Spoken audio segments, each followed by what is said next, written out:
Hello everyone, welcome to this YouTube channel of Cavalier India Pune.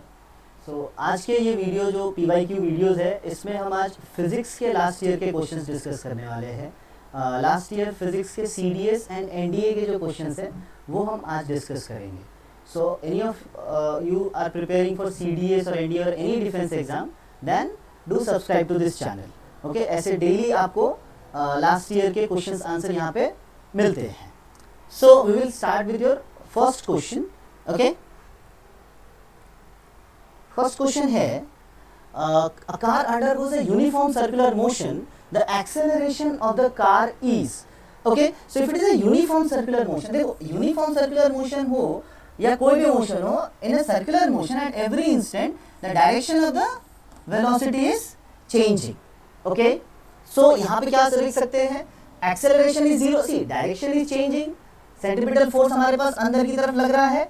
Okay, तो acceleration zero तो नहीं होगा। क्या हो सकता है इसका आंसर बताएंगे जरा सा। Okay, it is a non zero constant, non zero but not a constant value. This is the correct answer. Okay, समझ आ रहा है यहाँ पे। सेकंड क्वेश्चन क्या है? An echo is heard after 5 second of the production of sound which moves with the speed of sound which moves with the speed of 340 meters per second. What is the distance of the mountain from the sound? Okay, so we will see this. Let us suppose this is the okay, just wait a second. Let us suppose this is the obstacle. Okay, and यहाँ पे हमारे पास sound का source है। So sound को जा करके वापस आने के लिए कितना टाइम लगा यहाँ पे? And echo is heard after the 5 second of the production of the sound. तो 5 सेकंड बाद हमारे पास इको सुनाई दिया है, तो हमारे पास टाइम कितना है? 5 सेकंड। तो ये जाके वापस आया तभी इको सुनाई देगा ना। समझ आ रही है बात? ओके, एंड स्पीड है 340, ये आपको पता होना चाहिए बट यहाँ पे गिवन किया हुआ है। ओके, सो ये कितना डिस्टेंस ट्रैवल किया होगा 5 सेकंड में, इजीली कैलकुलेट कर सकते हैं। ओके, डिस्टेंस ट्रैवल क्या हो जाएगा हमारे पास यहाँ पे? Speed into time, 340 into 5। सो क्या हो जाएगा इसका आंसर बताएंगे जरा सा, बताओ। 1700। ओके, एंड बट ये तो पूरा डिस्टेंस है ना, जाने का और वापस आने का। ठीक है, तो इसका आधा डिस्टेंस जो है हमारे पास उस ऑब्स्टेकल का डिस्टेंस होगा, दैट इज कितना हो जाएगा? 850 metres. So 850 meters will be your क्या हो जाएगा बताओ जरा सा? 0.85 kilometre. This one is your correct answer. Okay? समझ आ रही बात? Next question, we'll go to next question. यहाँ पे बताएंगे। Okay? 3 क्वेश्चन है यहाँ पे हमारे पास, फटाफट देखेंगे। ये क्वेश्चन तो क्या है? बहुत इजी है। Rutherford alpha scattering experiment on gold foil was responsible for the discovery of. Yes, Rutherford ने क्या डिस्कवर किया था मुझे? ये तो बहुत ही बच्चों वाला सवाल है। Okay? This is बताएं, न्यूक्लियस। अल्फा स्कैटरिंग से न्यूक्लियस ही डिस्कवर हो गया था ना। ये जो इलेक्ट्रॉन है वो कैसे डिस्कवर हुआ था? And then after proton neutron is there. Okay, हाँ ठीक है, फिलहाल के लिए nucleus is the correct answer. Okay, so next question is, चलो ये देखते हैं। मैग्निफिकेशन इज, अच्छा ये मैग्निफिकेशन क्या है हमारे पास? Magnification is this one. Okay, क्या होता है? न्यूमरेटर में क्या लिखेंगे, डिनोमिनेटर में क्या लिखेंगे हमारे पास? Size of image to the size of object. Okay, तो यहाँ पे क्या लिखा हुआ है? Actual size of the specimen upon observed size. क्या ये होगा क्या? ओके, नेक्स्ट वन क्या हो जाएगा हमारे पास? Observed size of the specimen divided by actual size. ये हो सकता है actual size of the specimen minus, minus तो नहीं होगा हमारे पास। Okay, so this one, B1 is the correct answer. Okay, समझ आ रही बात? What about this one? A 100 watt electric bulb is used for 10 hours every day. How many units of energy are consumed in 30 days? Okay, यहाँ पे हमें कितने unit of energy निकालनी है? कैसे निकालते हैं units of energy? Kilowatt hour. Okay, so निकालेंगे यहाँ पे। Okay, so this one is 100 watt है, बल्ब है, is use for 10 hours every day. एक दिन में कितने घंटे यूज कर रहे हैं इसको हम? 10 आवर्स यूज कर रहे हैं। Okay,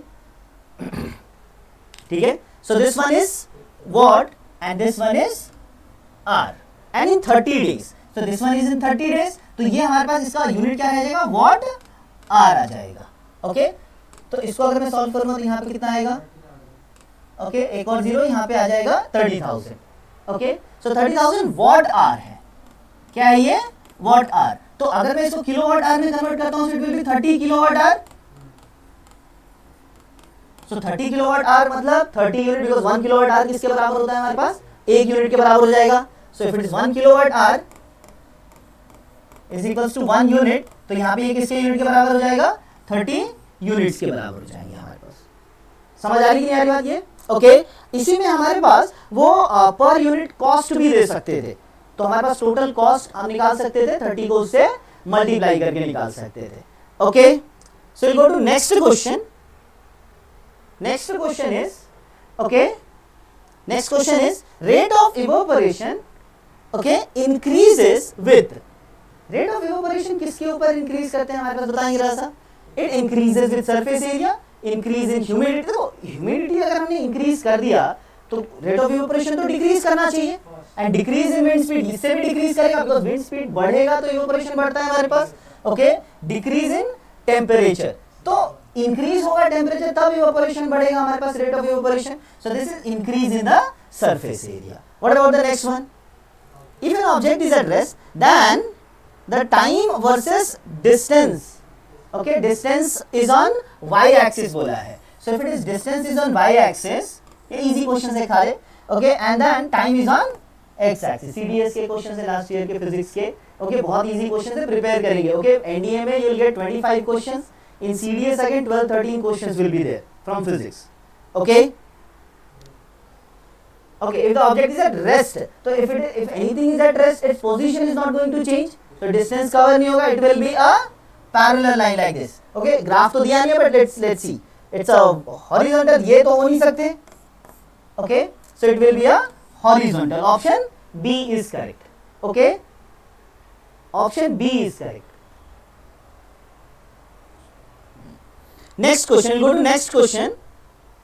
If the speed of a moving magnet inside a coil increases, the electric current in the coil, okay, electric current in the coil. And what about the second question, okay, so क्या होगा, electric current in the coil if the moving speed of a magnet is increases, then the, ये कौन सा हमारे पास है, okay, अगर हमारे पास इस कॉइल के थ्रू जो मैग्नेट पास कर रहा है, लेट्स सपोज उस मैग्नेट की स्पीड में बढ़ा देता हूं, ओके, इलेक्ट्रोमैग्नेटिक इंडक्शन के है ना ये, okay. So current will definitely increase. Reverse कहां से होगा, रिवर्स तो तब होगा जब आप मान लो अंदर की तरफ लेके आए, और अगर आप बाहर की तरफ लेके जाने लगे तो फिर जो अंदर की तरफ आने पे जो पोलैरिटी थी उसका पोलैरिटी बदल जाएगा, ओके, इट रिमेन सेम, ये तो होगा नहीं, डिक्रीज भी नहीं होगा, okay, it increases.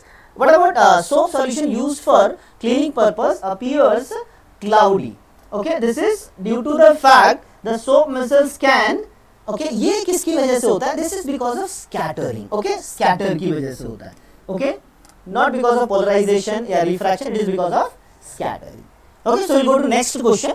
Next question देखेंगे, यहाँ पे देखेंगे क्या लिखा हुआ है, okay. People prefer to wear cotton cloth in summer season, this is due to the fact that the cotton clothes are, बताएंगे किसका क्या आंसर होगा, good absorber of water, good conveyor of heat, good radiator of heat, good absorber of heat। अच्छा, summer season में हम क्या पहन रहे हैं, कॉटन के क्लॉथ्स पहन रहे हैं, ठीक है, कॉटन के क्लॉथ्स पहन रहे हैं। तो कॉटन बेसिकली हम इसलिए पहनते हैं ताकि वो जो हमारे पास वाटर मतलब क्या बेसिकली, हाँ, दैट जो पसीना वगैरह जो रिलीज हो रहे हैं दैट विल बी एब्जॉर्ब और वो प्रेसिपिटेशन बना रहे हैं, तो इसका ऑप्शन ए करेक्ट हो जाएगा, ओके, समझ आ रही है यार बात। Now what about the next question, next question is two identical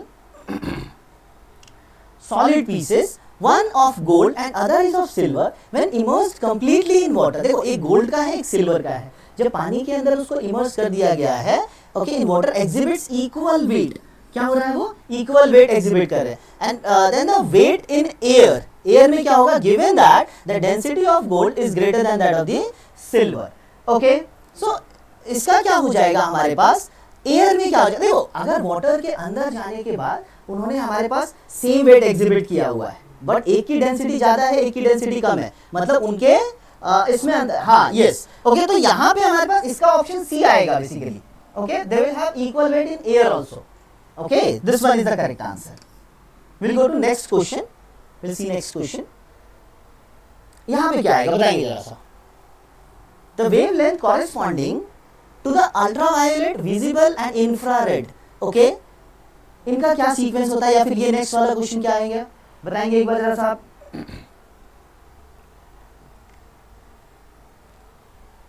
wavelength का क्या सीक्वेंस रहता है हमारे पास. वेवलेंथ का क्या सीक्वेंस है. अच्छा, सबसे ज्यादा वेवलेंथ, इट्स इलेक्ट्रोमैग्नेटिक स्पेक्ट्रम जो है हमारे पास, उसका वेवलेंथ का क्या सीक्वेंस होता है. सबसे हाईएस्ट वेवलेंथ किसके रहते हैं. वेवलेंथ हमारे पास सबसे ज्यादा, और इधर साइड पे सबसे कम. अगर मैं देखूंगा वेवलेंथ, तो यहाँ पे फ्रीक्वेंसी सबसे ज्यादा हो जाएगी और यहाँ पे फ्रीक्वेंसी हमारे पास सबसे कम रहेगी. ओके, रेडियो वेव्स इधर साइड आते हैं. ओके, देन आफ्टर माइक्रोवेव्स आते हैं. ओके, देन आफ्टर इंफ्रारेड आता है. अगर यहाँ पे ये कम है तो यहाँ पे वेवलेंथ ज्यादा है, और यहाँ पे वेवलेंथ क्या है हमारे पास कम है. ओके, तो क्या सीक्वेंस आएगा हमारे पास. इधर साइड से अगर हम रेडियो वेव से लेके चलते हैं. Okay, so after that radio waves के बाद क्या आ जाता है हमारे पास, माइक्रोवेव्स आ जाएंगे. यहाँ पे क्या क्या लिखा हुआ है वैसे, विजिबल है, इंफ्रारेड है, अल्ट्रावायलेट है. ठीक है, तो ये माइक्रोवेव्स आ जाएंगे हमारे पास. माइक्रो के बाद अगला क्या आ जाएगा हमारे पास. ओके, आईआर आ जाएगा, एंड देन आफ्टर विजिबल आ जाएंगे. आफ्टर दैट यूवी आ जाएंगे. ओके, इन तीनों का ही पूछा है उसने वैसे तो जरा देखेंगे कौन सा आंसर करेक्ट है इसका. उन्होंने वैसे ये मैंने जो सीक्वेंस लगाया है ये वेवलेंथ का ही लगाया हुआ है. यूवी दिख रहा है अपने को, visible, and then this one. So option D is correct. Okay, option D is correct. So this one is the correct answer. What about the next question? An electron and a proton started from rest gets accelerated through a potential difference of 100 keV. एक electron है और एक proton है, दोनों को हमने 100 केवी तक accelerate कर दिया, तो क्या होगा हमारे पास. Okay, the final speed. अच्छा, उनको जब हमने एक्सेलरेट किया तो उनकी वेलोसिटी बढ़ेगी ना. Okay, so the final speed of the electron or velocity of electron v e and VP.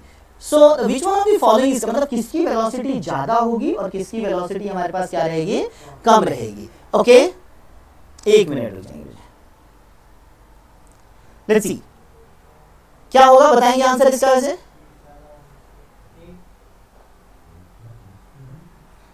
Okay, you can solve it by kinetic energy. Kinetic energy का क्या रहता है हमारे पास. सी, यहां पे ध्यान से देखेंगे, अगर आप किसी एक चार्ज को एक पर्टिकुलर वोल्टेज तक एक्सेलरेट कर रहे हैं, ओके, सो उसका जो काइनेटिक एनर्जी रहेगा, that charge into that voltage accelerating potential. Okay, and what about the kinetic energy, that is also half mv square. So ये दोनों के दोनों इक्वल होने चाहिए. हमें यहाँ पे वेलोसिटी निकालनी है. Okay, so what about the velocity, and if it is an electron and a proton, तो दोनों के चार्जेस तो सेम ही रहते हैं. एक नेगेटिव होता है, एक पॉजिटिव, चार्जेस तो सेम ही है. क्या डिफरेंस है दोनों में, मास का डिफरेंस है, जिसकी वजह से वेलोसिटीज अलग अलग आएंगी. सो ये वेलोसिटीज का उसने क्या पूछा है, रिलेशन पूछा है. So what about the velocity, so under root of 2ev divided by m, but 2 is constant, e is constant, even that this voltage is constant, so velocity is inversely proportional to under root of mass. अब बताओ यहाँ पे what is the velocity of electron to that of the velocity of proton is nothing but under root of mass of proton divided by under root of mass of electron. So mass of electron तो बहुत ही कम होता है then compared to mass of proton. Okay, mass of proton बहुत ज्यादा है, mass of electron क्या है हमारे पास, बहुत कम है. So this value is higher, this value is lower. तो वेलोसिटी ऑफ इलेक्ट्रॉन जो हो जाएगा, it is velocity of proton हमारे पास क्या रहेगा. ओके, ये ग्रेटर हो जाएगा, this one is the velocity of electron. ये वाला कौन सा रिलेशन है हमारे पास, option A is correct. Correct है यहाँ पे. Okay, so velocity of electron is greater. उसने एग्जैक्टली पूछा नहीं, बिकॉज इलेक्ट्रॉन का मास is around 9.1 into 10 to the minus 31 and proton is like 1.67 into 10 to the minus 27 kg. ठीक है, तो 10 to the 5 का फर्क है, तो इसलिए उसने रिलेशन दिया है. बट ये क्वेश्चन हमारे पास प्रोटॉन एंड अल्फा पार्टिकल का आ सकता है रिलेशन, एंड आया भी हुआ है ये क्वेश्चन बहुत बार, जिसमें प्रोटॉन एंड अल्फा पार्टिकल को कंपेयर करो तो वहाँ चार्जेस को भी कंपेयर करना पड़ता है.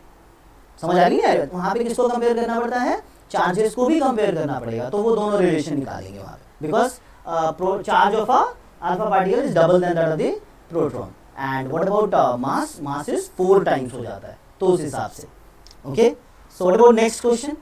next question is Hooke's law is valid for, okay, only proportional region of stress strain, entire stress strain curve, okay, entire तो नहीं होगा, okay, entire elastic region of the this thing, and क्या आएगा बताएंगे इसका, okay, so elastic as well as this one is also wrong, okay, A is correct. It is only for the proportional region of stress strain curve, okay. Hooke's law तभी होता है, according to Hooke's law stress is directly proportional to strain, ये है, okay. According to Hooke's law stress is only till elastic limit भी यहाँ पे अगर लिखा होता तो वो भी हमारे पास आंसर हो सकते थे, okay. Now what about this one? If two vector A and B are at angle theta which is not equals to 0, अगर 0 रहता तो वो parallel होता, तो क्या है इसका answer? B. B is the correct answer, okay. Now what about this one? A particle moves with uniform acceleration along a straight line from rest, okay, and the percentage increase in the displacement during the 6th compared to that of the 5th, okay. So let's see, okay, let's see, इसको थोड़ा सा हमें solve करना पड़ेगा. This is in what time? 5th one and the 6th one they are asking, okay. The percentage change in the displacement. अच्छा, 5th second का displacement and 6th second का displacement क्या होता है फॉर्मूला हमारे पास 5th और मतलब nth second के displacement का? U plus A by 2 2n minus 1. This is the formula. U plus A by 2 2n minus 1. So if a particle moves with uniform acceleration along the straight line from rest, तो उन्होंने बोला rest से U is 0. तो what is 5th second? अगर मैं 5th second की बात करूंगा तो what about 5th second? U is 0. This is A. A is given. A is not given. Take it as A only. A by 2 and what about 5? 5 is 10 minus 1 कितना हो जाएगा? 9. So it will be 9A divided by 2. And what about 6th second?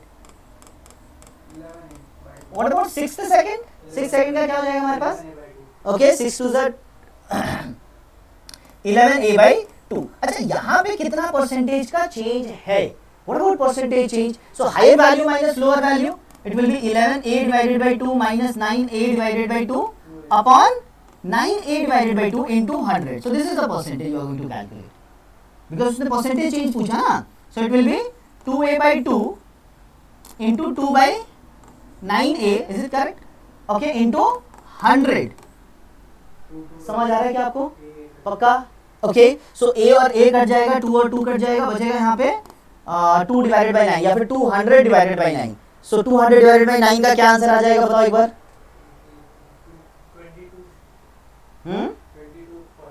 22 आ जाएगा? Yes, 22 point something आया तो that will be the correct answer. Okay, so we'll go to next question. Okay, ठीक है? We'll go to next question. So what is the next question? Next question is, okay, two immiscible liquid, the position velocity of a curve, and which one of the following does not convert? Okay, ये सबसे easy, यहाँ बताएंगे which one of the following does not convert electrical energy into light energy. Electrical energy into light energy में which one of the following does not convert? Okay, A. Electrical energy तो दिख नहीं रहा वहाँ पे कहीं पे भी. Okay. Now what about this one? इसका क्या है हमारे पास? The position vector of a particle. Okay, R is equals to 2t square x cap. Okay, plus 3t y cap plus 4 z cap. Okay. So then the instantaneous velocity and acceleration is respectively, okay, they are only asking about the plane. So what about velocity? So velocity you can differentiate that r value. Okay, differentiate it. So ये 2t square है, so it will be 4t plus 3. Okay, this will be xi cap and this will be y cap and z cap 0 because it's a constant value. So ये कौन सा plane दिख रहा है आपको? xy नहीं दिख रहा? Okay, so ये वाले ऑप्शन तो चले गए. And what about acceleration? So just acceleration differentiated once again. So it will be 4x cap. So acceleration is also a constant value, is along a x direction. Okay, so D option is correct. Okay, this is correct. समझ आ रहे हैं? Now what about the first question? If two immiscible liquid of the same volume, so volume same है, वैसे तो इसका direct formula है, आप directly इसको सॉल्व मतलब निकाल सकते हैं, ओके, ऑप्शन बी आना चाहिए यहाँ पे, बट अगर मैं इसको सॉल्व करूं तो कैसे सॉल्व करेंगे इसको? Two immiscible liquid of same volume but different densities, rho 1 and rho 2, okay, are mixed, then the density. What about of same volume but different densities are mixed, then so what about volume of A? अगर मैं volume of A की बात करेंगे तो बताएंगे जरा सा, okay, of same volume, volume are same, okay, so volume का फॉर्मूला क्या रहेगा हमारे पास? density is equals to mass upon volume, so volume is equals to mass upon density. So let us suppose mass m divided by rho 1 is there and second volume is mass m divided by rho 2 is there. Let us consider हमने दोनों F2 immiscible liquid, मैंने पहले वाले liquid का और दूसरा liquid का m and m consider किया, ऐसा कहीं दिखा नहीं है बट हमने m कंसीडर किया, okay, so these are the volumes, okay. Now then after total volume क्या हो जाएगा हमारे पास? What is the total volume? Yes, so m divided by rho 1 plus m divided by rho 2, okay, so this is the total volume, okay. Now what about the total mass? What about the total mass? तो 2m हो जाएगा हमारे पास, समझ आ रही है यारी बात, okay. So how to calculate the density? Formula लगा देंगे, आ जाएगा फिर आंसर, ओके. निकालेंगे जरा सा इसको, okay. So what about the density? Density is equal to mass upon volume, so 2m divided by m upon rho 1 plus m upon rho 2. So if it is 2m divided by, so it will go for rho 1 into rho 2, so it will be m into rho 1 plus m into rho 2 and this will go above. So ये हो जाएगा 2 rho 1 rho 2, m को अगर मैं common लेके cancel कर दूं, so it will be rho 1 plus rho 2. क्या यही वैल्यू है वहाँ पे? Yes. So that is the correct answer. Okay, so this is how you are going to calculate. Otherwise आप इसको memorize भी कर सकते हैं. What is the next question जरा बताओ एक बार, okay. The direction of magnetic field at any location, okay. And what about the second question? A circuit has, yes, okay. So क्या है इनका आंसर?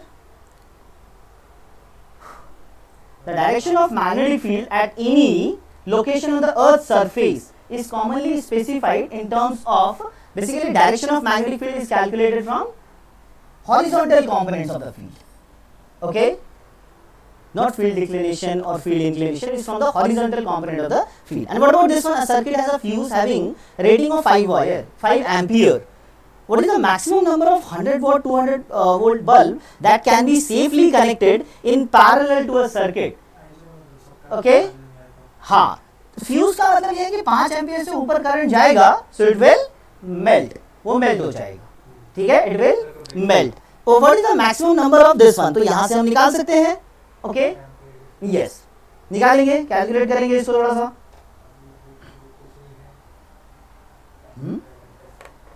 निकालो,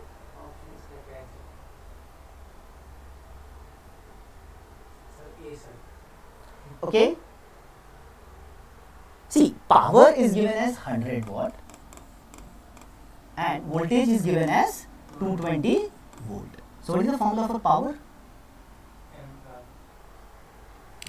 So हमें यहाँ तक 5 एम्पियर तक करंट जाना है, okay. Power is equals to V into this thing, okay. So what is the out, okay, I square R, okay. I is nothing but P divided by V. So what is the rating of this one bulb is this much. So what is the power? Power is 100 watt and 220 this thing is there, okay. So this is the current, I is there. Now you'll have to reach till 5 ampere. So यहाँ पे कितना multiply करेंगे, okay, till how much you can able to connect?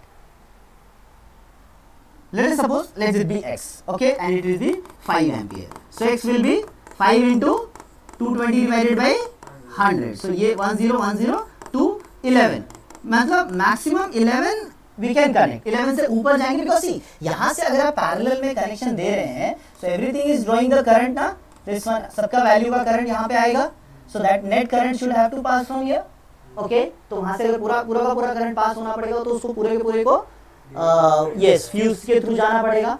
सो अगर उससे ज्यादा connect करेंगे तो और करंट चाहिए, यहां से और करंट बढ़ेगा तो fuse will melt. Okay, so हो गए दोनों question. So will go to next question. Okay, so what is this question? Okay, क्या है? In which of the following heat loss is primarily not due to convection. Okay, primarily not due to convection. Convection का क्या होता है? अच्छा, boiling of water. Boiling of water में तो convection ही होगा. Okay, not due to convection लिखा है. Land and sea breeze, यहाँ पे भी convection होगा. Okay, circulation of air around the, ये भी convection होगा. Air की जो heating है, that hot air will go. Okay, now heating of a glass surface of a bulb due to, ये नहीं है. So this is the correct answer. Okay, not पूछा था ना, ऊपर वाले तीन तो कन्वेक्शन से हो रहे हैं. What about this one? Which of the following is heat loss is equals to heat gain? बहुत सिंपल क्वेश्चन है. सीडीएस के सारे क्वेश्चंस हैं हमारे पास, एनडीए के भी है अपने पास. हां, okay, so heat loss is equals, which of the following represent the heat loss is equals to heat gain? Okay, this is principle of calorimeter. Principle of calorimeter. Okay, calorimeter works upon this principle. Okay, so we'll go to next question. What about this question? When the sun is near the horizon during the morning or evening, it appears reddish. The phenomena that is responsible for this is reflection, refraction, dispersion and scattering.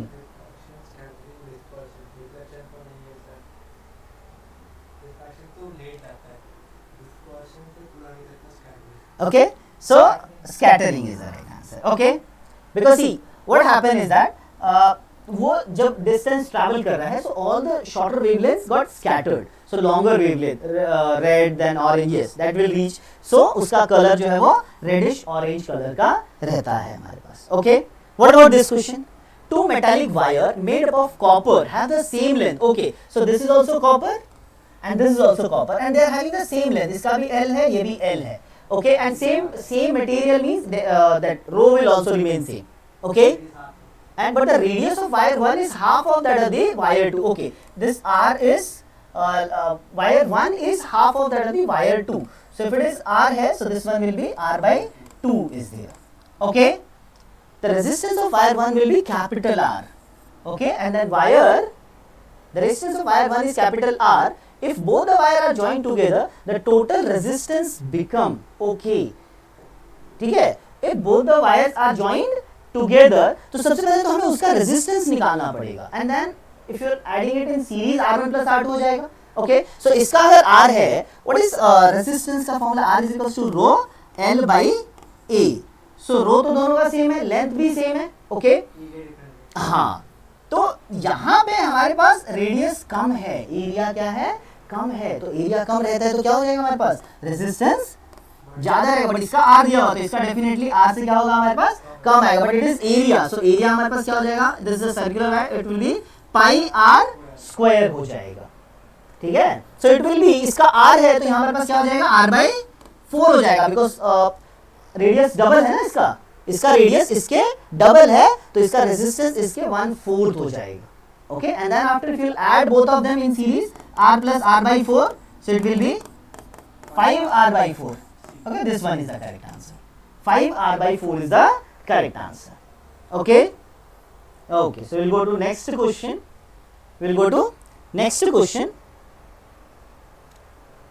Okay, so okay, let's see. What is this question? The pressure of a fluid varies with depth h. P is equals to, okay, P naught plus rho j, where rho is the fluid density. The expression is associated with. ये किसके साथ associated है? फटाफट बताएंगे ये किसके साथ associated है. Okay? अरे न्यूटन्स लॉ में यहाँ कहीं दिखता है क्या मुझे? बर्नौलीज भी नहीं है. Okay, it is Pascal's law. Okay? ठीक है? What about the that one? Okay? The wire of copper having length L and area of cross section A is taken and a current I is flowing through it. The power dissipated of the wire is P. And if we take an aluminium wire having the same dimension and pass the same current, okay, yes, yes, अभी यहाँ पे ये आती है कि density, not density, this specific resistance of aluminium is that of the copper, this you should know, okay. So इसके base पे हम निकाल सकते हैं क्या पावर डिसिपेशन का क्या रहेगा हमारे पास, okay. Power dissipation formula is I square R, okay, because the same current is flowing through it, na. The wire of copper having length L and area of cross section A and taken by current I is flowing through it. The power dissipated is P. If it will taken through the aluminum wire having the same dimension, everything is same, dimension same है, okay. So difference किसका आएगा फिर हमारे पास, रो का आएगा, okay, because length same है, everything is same ना, okay. So यहाँ पे अगर हम देखेंगे, so what about R? अब यहाँ जरा ध्यान से देखो, power is to I square R या फिर V into I, so everywhere अगर हम R की बात करें, R is again rho L by A, so अगर सब कुछ हटा देंगे, so power is directly proportional to row, exactly, power is directly proportional to row, so power of, उसने पूछा क्या है, the power dissipation will be, okay, ठीक है, और उसने कॉपर वायर दिया, तो पावर ऑफ कॉपर, मैं रेशियो निकाल लेता हूँ फिर आ जाएगा, aluminium will be, okay, rho of copper divided by rho of aluminium. So उसने किसका दे रखा है, कॉपर का दे रखा है P, the power dissipation is P, and aluminium का they are asking, okay. So power of aluminium, okay, is equals to कितना आ जाएगा हमारे पास, हाँ, divided by into power of copper, कौन सा ज्यादा है, दैट इज हायर, ओके। बताएंगे क्या आंसर है इसका, फिर सी आंसर आ जाएगा, बिकॉज ये वाला पावर किससे ज्यादा आ रहा है हमारे पास, इससे ज्यादा है, बिकॉज ये ज्यादा है और ये कम है, so this is the thing you should know, okay. तो यहाँ पे हमारे पास क्या आ जाएगा, option C is correct answer, okay. So option C is the correct answer. What about next question, फटाफट देखेंगे, ओके, यस, बहुत इजी क्वेश्चन है, बताएंगे 1 मिनट के अंदर। Okay, why is the argon gas used along with the tungsten wire in a electric bulb? To increase the life of a bulb, to reduce the consumption of light, नहीं, ये तो गलत है, to make the emitted light colored, to reduce the cost of the bulb, नहीं, to increase the light, okay. What about this one? Which one of the following is the correct relation between the Kelvin, okay, temperature T and the degree Celsius, okay. So what will happen? Kelvin is degree Celsius, हाँ, किस minus या plus, आप देखो कौन सा option है, that will be there, okay. See this one is the kelvin ना, and this one is the degree Celsius 273, this one is the correct answer, okay. Now sound wave can not travel through, what about this one, sound wave can not travel through copper wire placed in air, so it can travel through air, okay. Silver slab, okay, copper slab, hollow pipe, yes, D is the correct answer, D is the correct answer.